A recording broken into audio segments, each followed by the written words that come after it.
Hello everyone, welcome back. Today I will be covering the topic of fuel efficiency in RFS.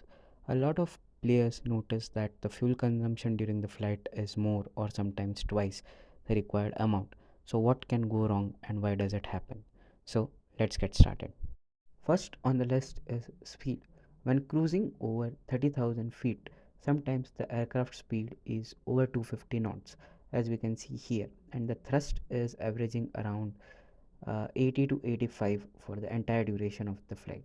This is one of the reasons why your aircraft is consuming more fuel.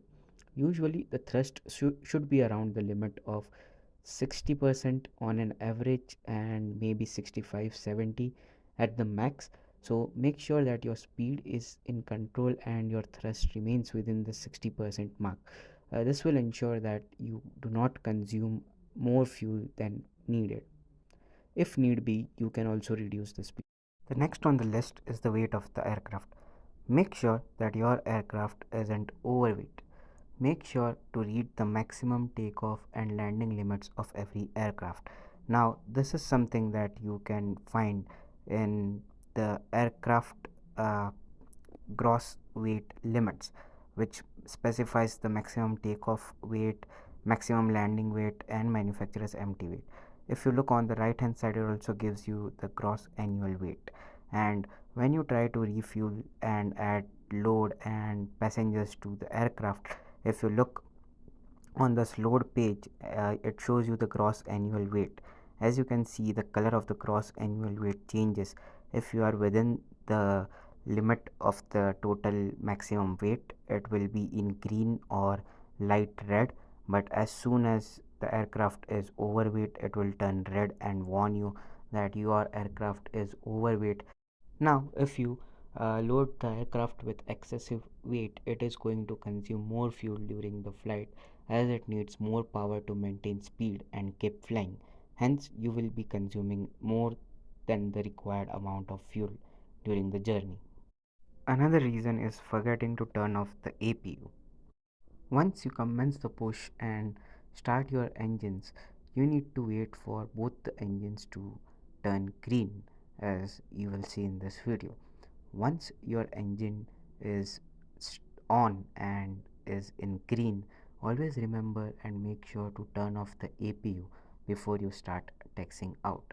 Now, the reason to turn off the APU is that it will consume fuel if you leave it on for the entire flight, and of course which will lead to consumption of more than expected fuel.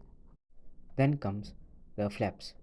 After you take off and reach the 3000 feet mark, make sure to retract your flaps to 0. Usually during takeoff, you will set your flaps to 15 for Boeing aircrafts and to 1 for Airbus aircrafts. That is basically to aid the aircraft to lift off the ground.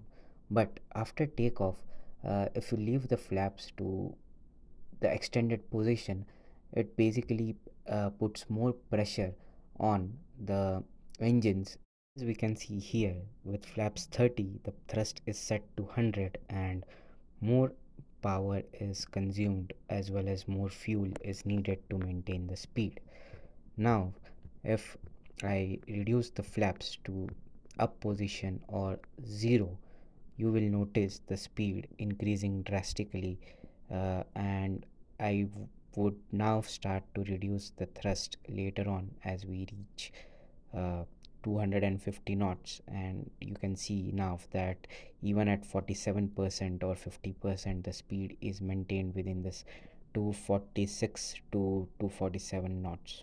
The next thing to keep in mind is to avoid the North Pole or the South Pole. As we can see in this map, the route from Bombay to San Francisco takes you over the North Pole.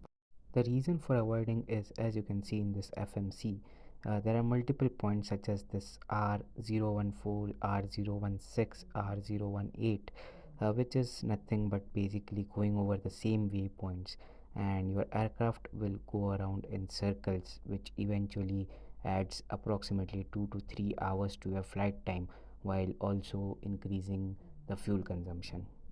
Now, this is a bug in RFS, and one way to avoid is to select the PEMOW waypoint, which will basically eliminate all the other waypoints where your flight will be going around in circles.